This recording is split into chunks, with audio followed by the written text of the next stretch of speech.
For decades, authors like Victor Vroom, Philip Yetton, Ken Blanchard, and Daniel Goleman have explored the use of leadership styles. In his article, Leadership That Gets Results, Daniel Goleman used a metaphor that compared leadership styles to golf clubs. In the game of golf, there's several clubs that can be used depending on your location. I'm going to cover 7 basic styles, or clubs, an individual can use when leading others. Each of these styles has benefits and drawbacks depending on the context. Skilled individuals will intentionally choose an appropriate style or club for the situation and not simply work from their defaults. Now, before I share the styles, I want you to think about your supervisor. Think about someone you've worked for. Keep 2 questions in mind. Which of these were his or her default styles? And what was the good and the bad of this reality? So let's jump in. The first is share your vision. Leaders using this style have a clear vision of where they think the group should go. They have a strategy in mind and are comfortable asserting their viewpoints and thoughts. This style can save time, and it can feel comforting for followers to know someone has a path forward. However, if you choose this style, be sure that others feel like they can let you know if they see limitations in your vision.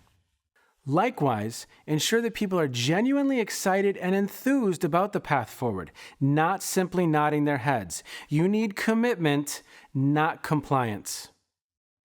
The second is teach and coach. Leaders who use a coaching style are sharing their expertise with others. They pause, slow down, and take the time to guide others down the correct path. They are building their talent in their own image.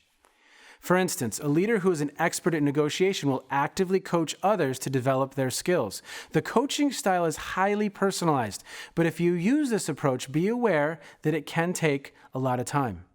Third, yell, tell, and the hard sell. This is the most high-risk style of leadership. It can alienate others, cause hard feelings, and disengage people who do not feel a part of the process. On the flip side, it can be expedient in an emergency situation or be an entirely appropriate style under time-oriented stressors. If you choose this approach, be sure it's intentional and appropriate for the situation. So fourth, listen and engage others. This style can be extremely useful when the leader needs a high level of buy-in from the team. The adage, people support what they help create, comes to mind when using this style of leadership. Now, on the downside, this style can take too much time. A skilled leader will have an eye on the time, limit discussion as appropriate, and know when it's appropriate to vote, table the discussion, or simply make a decision. The fifth style, energize and push. This leader defaults to raising the heat, sometimes too much so. Like the other styles, there's a time and a place for this approach, especially when time stressors are involved.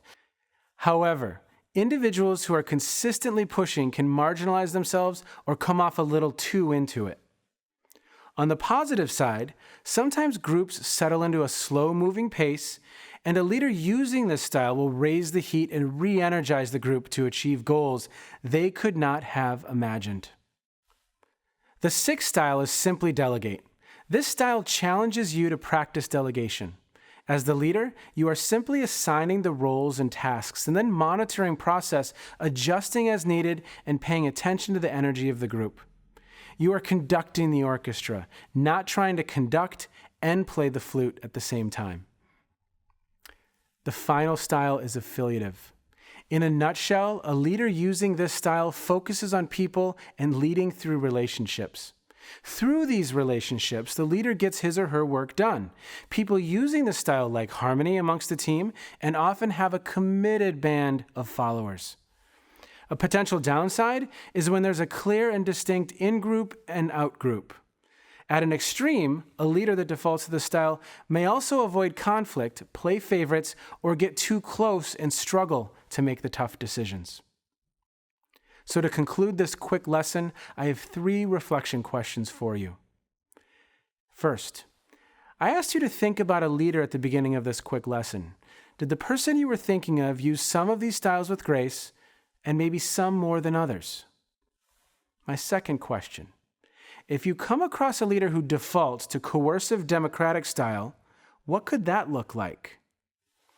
And third, which of these styles do you most often default to, and what's the good and bad of that? Now, as you move through your day, pay close attention to the different styles being used, and pay close attention to how others respond. You will be amazed at what you see.